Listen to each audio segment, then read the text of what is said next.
All right, Tiffany. So we doing this recording to talk about the CFP board and the recent campaign that came out.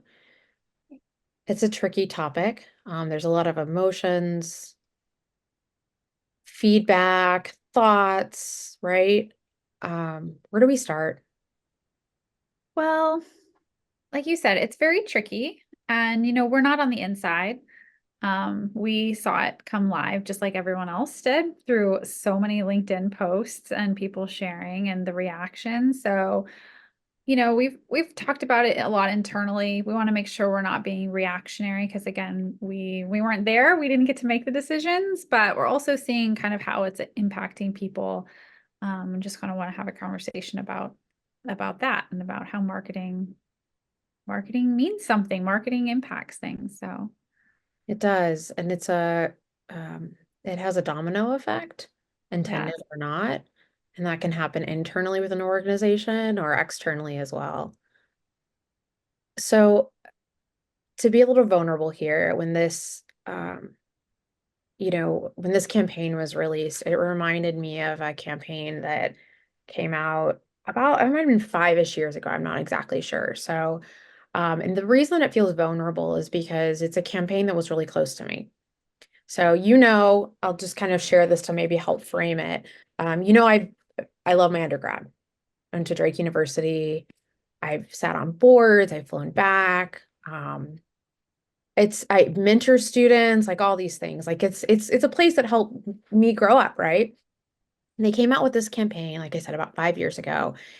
They did all the research. It was a campaign that was to help recruit new students to come in.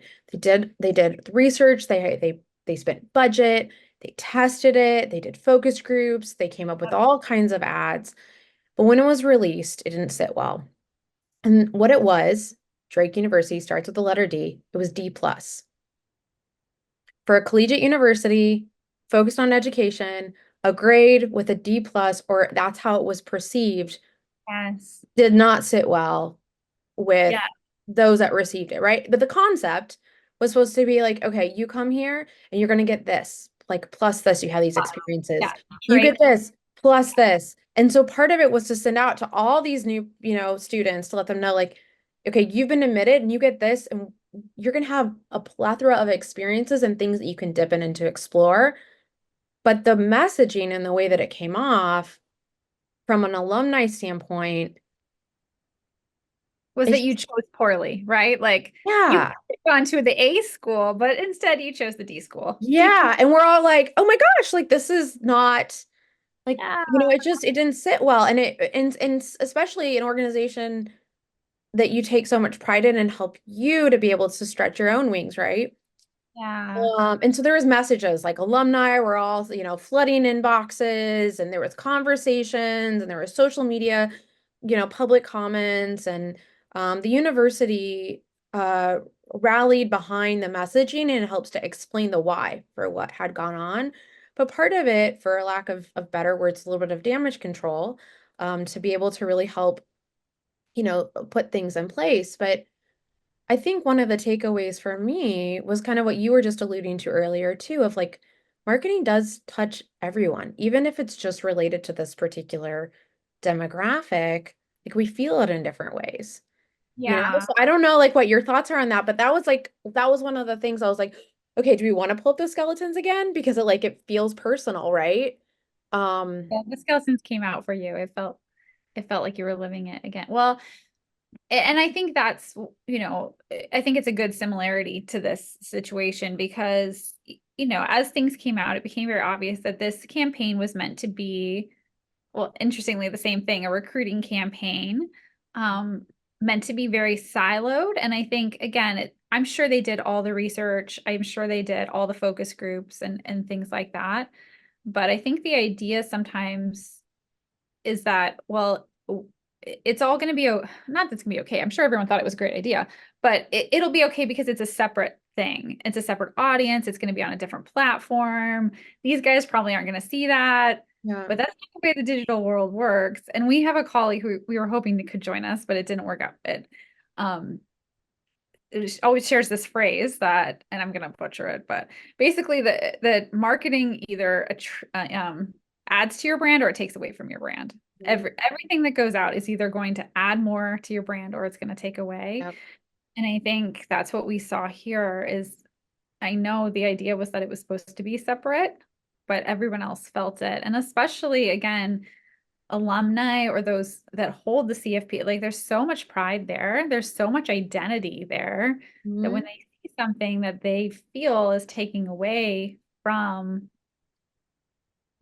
what they've built internally, what's so much a part of them.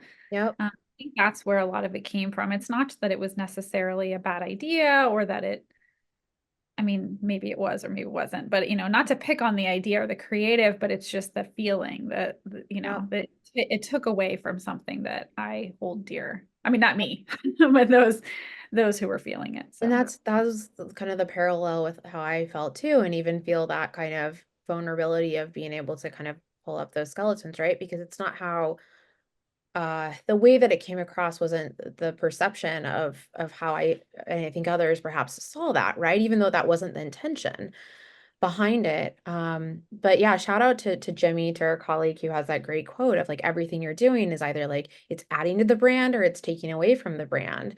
And so I think it's almost like a good buffer to say like, is this helping us along our mission or is this deviating from those pieces? And how do we react in times where, things might feel like they're a little bit off course, right? So, yeah, and that's the kind of the thing about the silo because it can be easy to just do the connect the dots. I mean, we talk about connecting the dots all the time. Like, well, we want this piece, whatever this campaign, to hit these targets. We have these goals. We want people doing these things. mhm, But again, I think it's just looking at the big picture and sort of um, yeah, how it's just going to make people feel. Like, is it reflecting the greater part of what we're trying to accomplish? yep, Like, is it reflect our mission statement? So, just cat out of the bag. Like we always talk about when we put a brand book together, a strategy document, it's got all the pieces, mission statement and vision statement and values right. and brand personality. Like, what do we want people to feel when they interact with us? And all those components are kind of the filter for anything we design or any words we put out. And it's always like it has to stay within those guardrails. Mhm. And if it plays outside of that, it's just not going to work. It might be fun, it might be creative, and I think especially in a TikTok world where new trends are happening, it's like, we should go do that. But like, if it's not within our values, it doesn't mean they're bad. Like, it doesn't mean that that thing outside of it Not is judging, right. intrinsically bad. It just means it's not us, and it's gonna we're gonna have like we might all like it, but some of our teammates are gonna be like, ew, that wasn't us because it's not in that Yeah. like guardrails, that fence. I think that's a really good analogy, the guardrails, and I feel like it's what helps keep you along that path. Yeah. So, and from a business standpoint, I mean, you look at, like you mentioned earlier, like mission, vision, values. I love the brand personalities that we put together. I feel like that really helps to exuberate in a word or two. What's the energy that we want to really channel through those guardrails? And Uh, that's kind of what, like the two examples we're talking about, it was the energy that was missing. Like, mm, that's not how we want to be perceived in the mhm, world. Like, that's not the energy we want to put out. And so it's not that it wasn't clever, both of the examples, it wasn't that they weren't clever or even potentially even doing the thing, like mhm. potentially even hitting those goals. Yep, But globally, it's not putting out the energy that we want to be perceived. Like we want, like when we talk about personalities and just the whole brand, like whether it's somebody picking up the phone talking to you or a social media post, like we want them feeling the same energy. that's right. Yep, yep, that's right. And that's not easy to be able to pull out through every, digital piece or how you're hiring or training or keeping that momentum going. But it gives you that, again, you said like those guardrails to be able to go back to. And I also think in challenging times, I mean, and we see this with all kinds of situations, right? Like, there can be unexpected things that happen, or clients have to really kind of like pull back.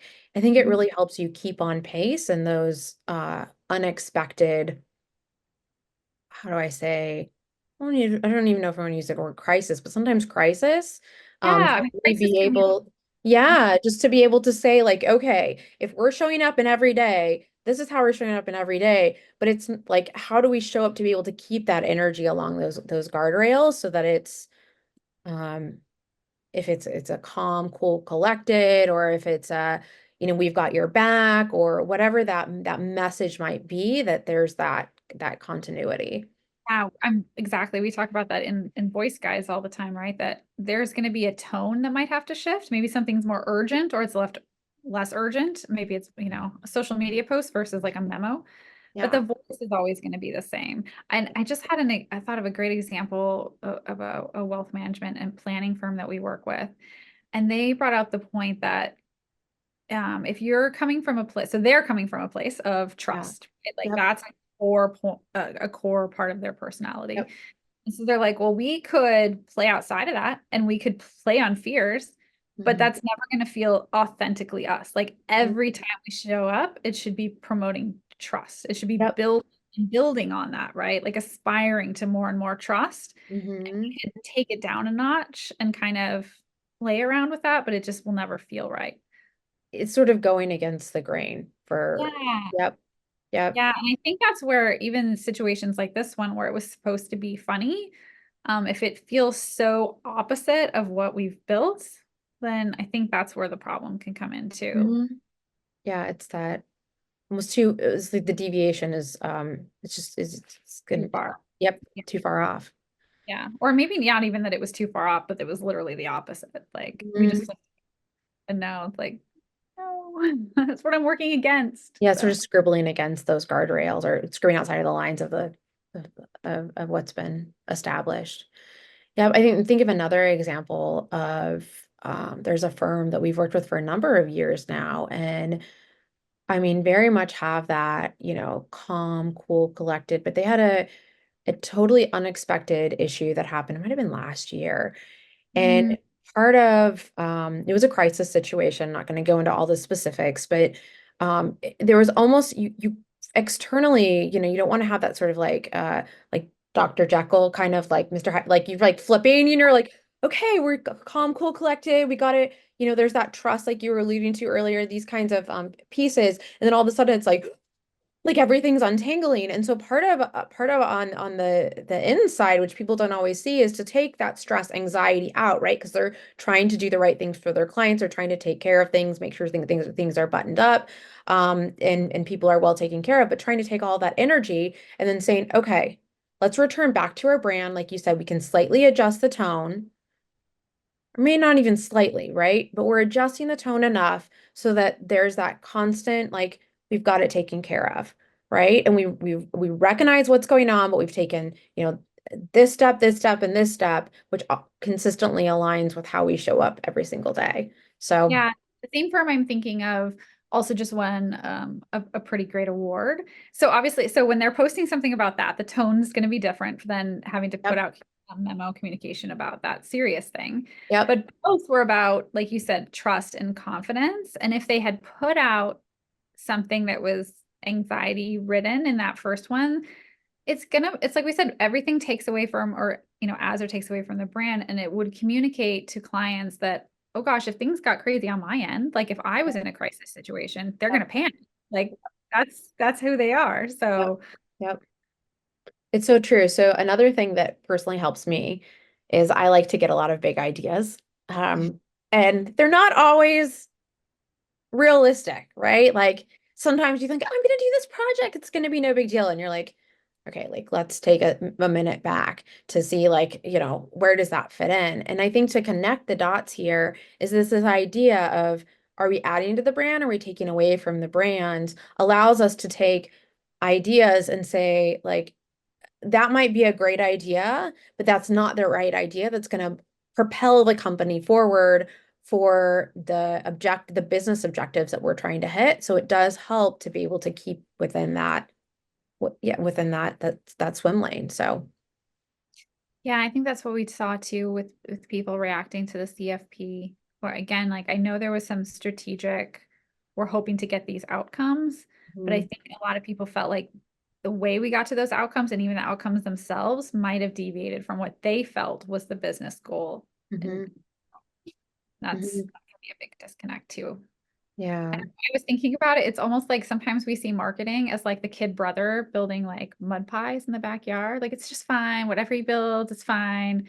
But I don't know. It's just probably because I'm a mom. Like I feel like it's more like marketing's more the mom. Like she's setting the tone. She's setting the schedule. Like we're kind of running the, not that we're running the show, but like setting the tone. It's not just like whatever Bobby does in the backyard. It's Yeah. fine. Yeah. Just It, don't throw it them too far. the energy impacts everything, right? If you're inside of the house or you're not. So Yeah. it's keeping that constant. And um it's a tricky campaign to talk about because it is have a lot of emotions and reactions and what have you. There's a lot But of people who were involved or weren't involved, and yeah, yeah, I know a lot of people feel a lot of things about it, so that's a tough one. um, but I also think it's an opportunity to also reflect on, individuals' businesses, like your own business too, and say like, how does this impact me and how can I like take lessons learned here? And then um yeah. And also a reminder that we're not all on the inside, right? Not having those initial strategy conversations, what's happening, what's the direction and the thinking. So, Absolutely. all Cool. right. Any other thoughts? I think the only other great takeaway that I saw happening from all this is just what an amazing community the CFP community is, and how quickly people were like, let's flip it on its head.